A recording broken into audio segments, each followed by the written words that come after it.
The final season of Stranger Things released its first part, or Volume 1, this past Wednesday, November 26, and seeing all the buzz around it, I thought, why not play for the first time, yes, for the first time, the very first video game based on this Netflix hit. I'm talking about Stranger Things The Game, an action-adventure title developed by BonusXP and released in 2017 for iOS and Android. This game is based, in my opinion, on the best season of Stranger Things, the first one. The whole adventure is heavily inspired by classic 80s action RPGs, both in its visuals and its mechanics. So, if you're a fan of retro games, you'll probably grow fond of it. After all, you're getting a Stranger Things game with arcade-style graphics and gameplay backed by Netflix's name. Sounds great, right? So what could possibly go wrong? Well, unfortunately, quite a lot. First, let me clarify that this isn't any kind of review or anything like that, and I'm definitely not going to talk about technical or development details. I just want to share my experience trying this game for the first time, because I'm guessing that, just like me, there might be a lot of people who still haven't played it, or maybe didn't even know it existed.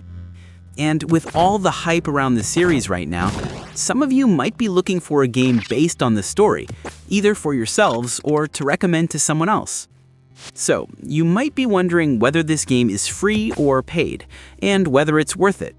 The short answer to the first question is yes and no.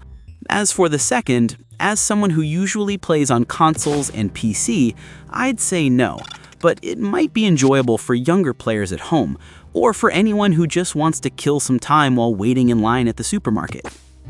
About the price. The game itself is technically free, but to play it, you need to log in with a profile that has an active Netflix account, which of course is paid. So keep that important detail in mind. On the plus side, the game doesn't have microtransactions, and that's definitely a good thing. This title is basically an RPG similar to the ones you'd find in 80s arcades or on the legendary Super Nintendo. As we said, the game follows the story of Season 1, and right from the start, you can choose between two difficulty levels. Normal, which is more accessible for newcomers or younger players, and Classic, which is more arcade style and aimed at those looking for a bigger challenge, although it doesn't actually get that much harder. You'll start by controlling Hopper, and little by little, you'll recruit some of the kids from the show. You'll have to work as a team to take down thugs, dodge traps, solve puzzles, and carry out an investigation around Hawkins and its surroundings to uncover the mystery of the other world. As you unlock more characters, you can switch between them easily by tapping the screen. Just keep in mind that each one has unique abilities that can be more or less useful depending on the situation. For example, Hopper can land heavy punches, but Lucas uses his slingshot, which lets him trigger switches the police chief can't reach. And of course, you'll also run into other characters from the series like Joyce, Nancy, Steve, and Mike. The controls are very typical for mobile games and pretty intuitive. You just press the touchscreen and slide your finger to move your character from point A to point B. Pay attention, because if an object glows when you get close, that means you can interact with it. That's how you'll talk to people to get clues, attack enemies and bosses, or activate doors and switches. By the way, talking to people in Hawkins can also give you small side quests, like finding their lost keys or getting Eleven's favorite waffles. They're not very complex, but they add a bit of charm to the game and make it feel more complete. The combat system is simple. Most of the time you just select a target and hit it with your fists or weapons while trying not to lose your heart-shaped health points.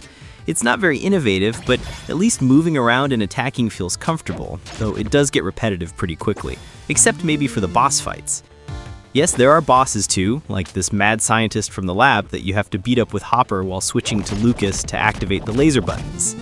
This fight already gives you a good idea of what to expect later on. I'd say the best thing about the game is its atmosphere. Its arcade-style, 16-bit aesthetic that hooks you through nostalgia, especially if you're a fan of the series. The simple chiptune music is also pretty decent. There's a good variety of characters with unique abilities and attacks, which lets you explore different parts of the town and discover small secrets. Another positive aspect is that it can give you several hours of gameplay. Not anything epic, but enough to keep you entertained for a while. On the downside, the gameplay becomes repetitive very quickly. The combat is pretty basic, and overall it's a very simple game that younger players will probably enjoy more. Personally, it's not my kind of game, and yes, I know it came out in 2017, but I only just tried it and wanted to share my experience. Stranger Things the game is still mostly a title designed to promote the show and maybe draw a younger audience into it. I'd say you should try it without worrying too much, just don't expect a lot. If you approach it as a simple mobile game with no big ambitions, it might even make you smile a few times. I'll leave you with a bit of gameplay from my session so you can see how it looks and plays. Thanks for watching. I also want to welcome all the new subscribers to the channel and remind you that little by little there will be more content.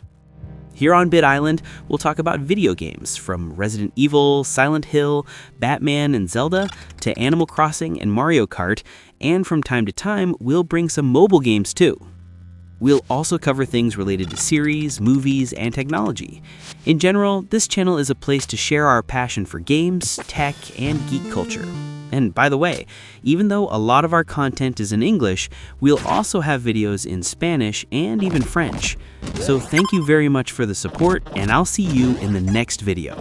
Greetings to everyone, and bye!